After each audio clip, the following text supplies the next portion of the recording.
Yes મિત્રો, મારી સાથે જે વડિયા ગામથી દિયોદર તાલુકાના વડિયા ગામથી દિનેશભાઈ પોતે ઓલરેડી વ્યવસાય ટીચર છે અને પોતાની ખેતી બી કરી રહ્યા છે. પણ આજે આ તેમની મગફળીની અંદર એમને કહેવાય ને કે 50 થી 60% ડીએપીનો કાપ કરી અને 50%ની અંદર આપણું જે એગ્રીકલ્ચર ઓર્ગેનિક બેઝ ઉપર એક્વાજલ બનાવવામાં આવ્યું છે અને આનો પોતે ઉપયોગ કર્યો છે. અને ઉપયોગ કર્યા બાદ દિનેશભાઈ પોતે જાતે એવી વાત કરી છે કે આમનાથી શું ફાયદો છે એક્વાજલ વાપરવાથી. દિનેશભાઈ જો સ્ટાર્ટિંગની અંદર પાયામાં મેં ડીએપી ખાતર એક જ 50 કિલોની બેગ નાખી અને આ 4 વીઘાની અંદર લગભગ 4 થી 5 એક કટા હું નાખતો હતો ડીએપી. એના પછી લગભગ હું 3 વર્ષથી અક્વાજલનો ઉપયોગ કરું છું. મોટા ભાઈએ આપે છે અને વાપરું છું. અને લગભગ પાણીનો જો ભરાવો થતો તો એ અક્વાજલ વાપરવાને કારણે એકદમ પાણી શોષી જાય છે અને મગફળીના એટલા બધા જે સૂયા કે છે અને બેવાની અંદર પુષ્કળ, એનું વજન પણ પુષ્કળ અને રાસાયણિક ખાતર લગભગ હું તો માનું ત્યાં સુધી 80% કાપવું થઈ ગયું. અને સારામાં સારો દરેક ખેડૂતને હું તો કહું છું ત્યાં સુધી રાસાયણિક ખાતરનો વપરાશ ઓછો કરવો જોઈએ અને તેની જગ્યાએ સૌથી વધારેમાં વધારે અક્વાજેલ છે, એગ્રી 82 છે, યુમિક છે, એનો ઉપયોગ કરવામાં આવે તો આપણા ગુજરાતની અંદર 340% કેન્સરનો ભાગ છે. તો આપણે ખેડૂત શરૂઆત કરીશું તો એ કેન્સરને ધીમે ધીમે મટાડવા માટેનો પ્રયત્ન ખેડૂતો જ કરશે.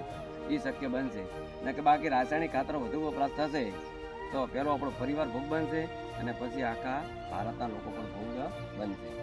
તમે જોઈ શકો છો સાહેબ, જબરજસ્ત દિનેશભાઈ વાત કરી. ટીચર હોવાના નાતે એમને બી ખબર છે કે આવનારો સમય અગર જો ઓર્ગેનિક બેઝ ઉપર આવવામાં નહીં આવે તો આજે ગુજરાત નંબર 1 આવ્યું છે કેન્સરમાં અને એનો ભોગ પહેલાં ખુદ આપણો પરિવાર બનશે અને પછી બીજા લોકો બનશે. તો આવનારી આપણી જે પેઢી છે એને બચાવી છે તો ધીમે ધીમે ઓર્ગેનિક બેઝ ઉપર આવવું પડશે. અને ઓર્ગેનિક બેઝ ઉપર આવવાથી 2 ફાયદા છે. એક તો જમીનનું હેલ્થ સુધરશે, વિથ આપણું હેલ્થ સુધરશે, જેના કારણે બીમારીઓ બી ઘટશે. તો તમે જો અહીંયા દિનેશભાઈ એક વિઝન સ્વીકાર્યું કે આવનારો સમય આનો છે તો આજે તમે જો 98% લોકો તો મજબૂરીમાં સ્વીકારશે પણ અહીંયા 2% લોકો એવા છે કે એમને ખબર પડી ગઈ કે ધીમે ધીમે આ બેઝને વળવાની જરૂર છે. તો જેને હાથીન વિઝન સાથે એમને વાપર્યું તો આજે એ કહી છે કે ભાઈ ઘણો બધો મને ફાયદો છે. 50% પાણી ઓછું એટલે કે ભેજ વધારે પડતો આપે જેના કારણે વારંવાર પિયત કરવું પડતું નથી. અને વારંવાર પિયત કરવાના કારણે આજે આપણને ખબર છે કે સૌથી મોટો ઉનાળામાં પ્રોબ્લેમ હતો પાણીનું પિયત, જેના કારણે વારંવાર સુકાઈ જાય છે આપણું ખેતર. તો અહીંયા એક્વાજલથી 50% પાણી બચે છે. અગર પાણી વધારે પડતું ભરાઈ જાય તો એને કંટ્રોલ કરીને મૂળને બળવા નહીં દે, જેના કારણે કોવા લાગશે ને બીજું ઉધઈનો પ્રશ્ન એને બી હલ કરાવશે. અને સાથે સાથે તમે એકવાર આપશો એટલે 4 થી 6 મહિના કામ કરશે અને સાથે સાથે તમારું 50 થી 60% ડીએપીને કંટ્રોલ કરી શકશો. જેમ એમને વાત કરી 3-4 કટા હું પહેલાં આપતો હતો, હવે એક જ કટું આપ્યું છે અને બાકી એ ઓર્ગેનિક બેઝ ઉપર ગયા છે.